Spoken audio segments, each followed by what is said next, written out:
Always, everything I have to share here is from my personal experience and practice. That means it's specific to me and my body and my mobility.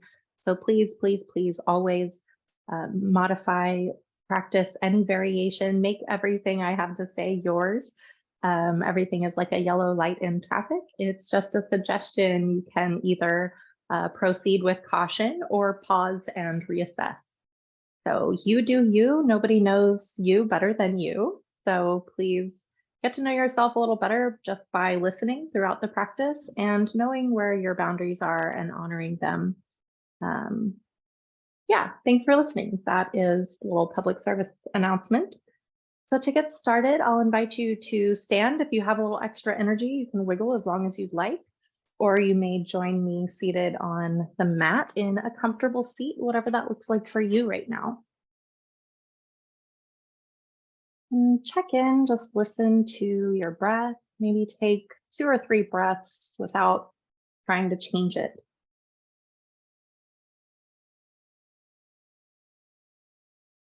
Just notice the texture, the temperature of your breath as it moves over your palate, the sound it makes.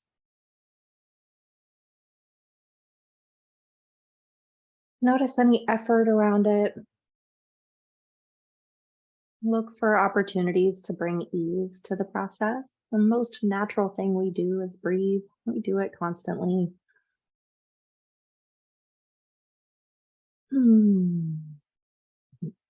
Nice. So again, setting our stage for success might mean bringing a few props along to make things extra stylish or comfortable. So I have a few things here by my side that you might also, but start to get comfy however you will, lying flat on your back and prepare for reclined pigeon, half pigeon. So once again, your feet may be on the floor close to your seat. Your knees can be bent and pointed towards the sky.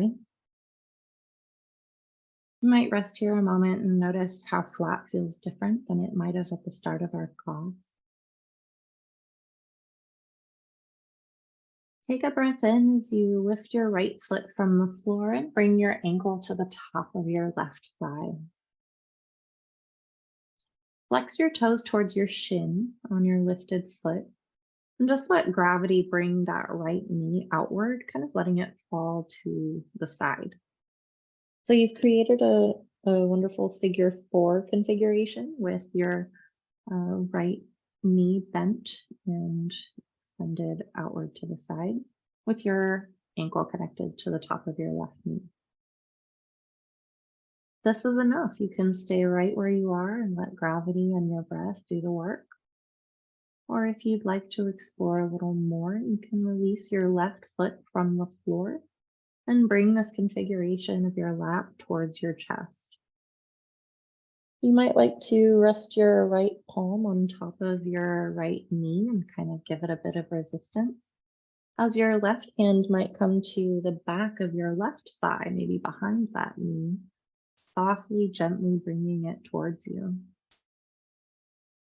Continue flexing your right toes towards your right shin, protecting the bent knee as it's rotated outward.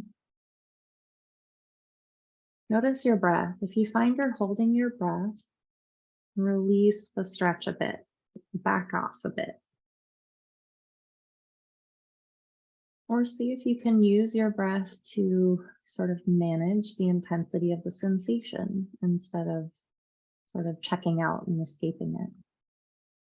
Maybe counting your breath in again for 4 counts.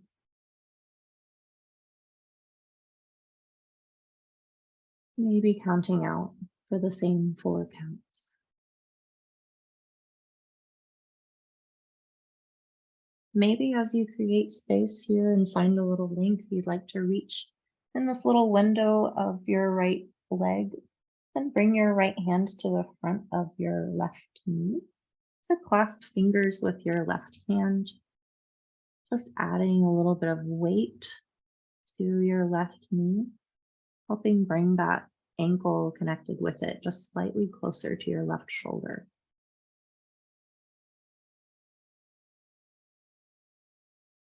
Again, notice your breath, how much effort it takes to draw a breath in, how much effort it takes to let the breath out be slow.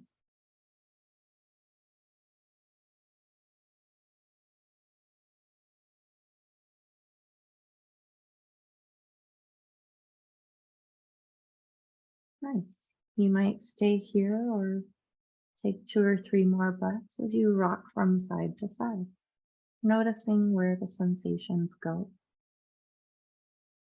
Continuing to flex your right toes towards your right shin.